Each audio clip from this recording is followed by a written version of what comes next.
नमस्कार दोस्तों, आप सभी का स्वागत है रिवीजन टाइम यूट्यूब चैनल पे। हम यहाँ पे मॉडर्न हिस्ट्री का लास्ट टॉपिक डिस्कस कर रहे हैं। आधुनिक भारत के कुछ मिसलेनियस क्वेश्चन है यहाँ पे। ठीक है, पहला क्वेश्चन जो आता है वो आनंद मठ के लेखक जो आते हैं वो कौन है? वो है बंकिम चंद्र चटर्जी। भूदान आंदोलन किसने आरंभ किया था? तो भूदान आंदोलन विनोबा भावे ने।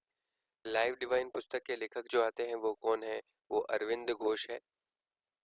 बंगाल की एशियाटिक सोसाइटी जो कि 1784 में स्थापित थी, उसके प्रवर्तक जो आते हैं वो कौन थे? सर विलियम जॉन्स थे। भारतीय संविधान सभा किसके अनुसार जो है गठित की गई थी? वो कैबिनेट मिशन योजना के तहत। प्रथम भारतीय नोबेल पुरस्कार विजेता जो आते हैं वो कौन है? रविंद्रनाथ टैगोर। हमारा राष्ट्रगीत वंदे भारत कहाँ से संकलित है? तो ये है आनंद मठ से। नेक्स्ट क्वेश्चन आ जाएगा, भारत का राष्ट्रीय पंचांग किस संवत पर आधारित है? तो ये है शक संवत पर। दिल्ली में केंद्रीय सचिवालय से के उत्तरी और दक्षिणी खंडों का वास्तुविद जो था वो कौन था? तो वास्तुविद जो है दिल्ली का वो एडवर्ड लुटियंस। किस गवर्नर ने कार्यकाल के दौरान 1921 में कोलकाता में विक्टोरिया मेमोरियल हॉल का निर्माण जो है पूरा किया गया था?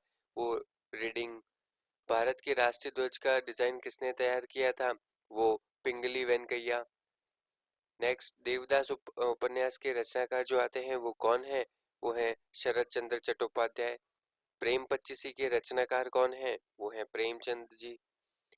विश्व इतिहास की झलक के रचयिता जो आते हैं वो कौन है? वो है जवाहरलाल नेहरू। 27 दिसंबर 1911 में पहली बार जनगण मन कहीं पर गाई गई थी, तो कहाँ पे गाया गया था? ये गाया गया था कलकत्ता में। भारत में पहला समाचार पत्र किसने शुरू किया था? भारत में James Hickey. The wheels of the history नामक पुस्तक के लेखक जो आते हैं वो कौन है? वो है राम मनोहर लोहिया। पोस्ट ऑफिस के लेखक जो आते हैं वो कौन है? रविंद्रनाथ टैगोर। निम्नलिखित में से किससे इस्पात का चौकटा की संज्ञा दी गई थी? इस्पात का चौकटा भारतीय नागरिक सेवा को आईसीएस को दी गई थी। गोदान किसकी रचना है? प्रेमचंद्र जी की। भारत भारती के रचयिता जो आते हैं वो कौन है? वो है मैथिली शरण गुप्त। सैडलर आयोग का संबंध जो आता है वो किससे संबंधित है? शिक्षा से। भारत ब्रिटिश ने भारत में प्रांतीय स्वायत्ता कब से लागू की गई थी? तो वो की गई थी भारत सरकार अधिनियम 1935। भारत में सिविल सेवाओं का सूत्रपात जो आता है वो किसने किया था? वो लॉर्ड कॉर्नवालिस। झंडा गीत के किसने लिखा है? तो झंडा गीत लिखा है श्यामलाल गुप्त पार्षद। उपन्यास है दुर्गेश नंदिनी के लेखक जो आते हैं वो कौन है? बंकिम चंद्र चटर्जी। भारतीय राजनीति में 1947 के बाद किस महिला ने सर्वाधिक योगदान दिया था?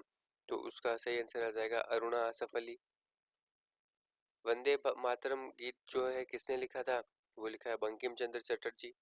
1878 का वर्नाकुलर प्रेस एक्ट किसने रद्द किया था? तो वो रद्द किया था लॉर्ड रिपन। हंटर कमीशन की रिपोर्ट में किसके विकास पर विशेष जोर दिया गया था? तो वो दिया गया था प्राथमिक शिक्षा पर।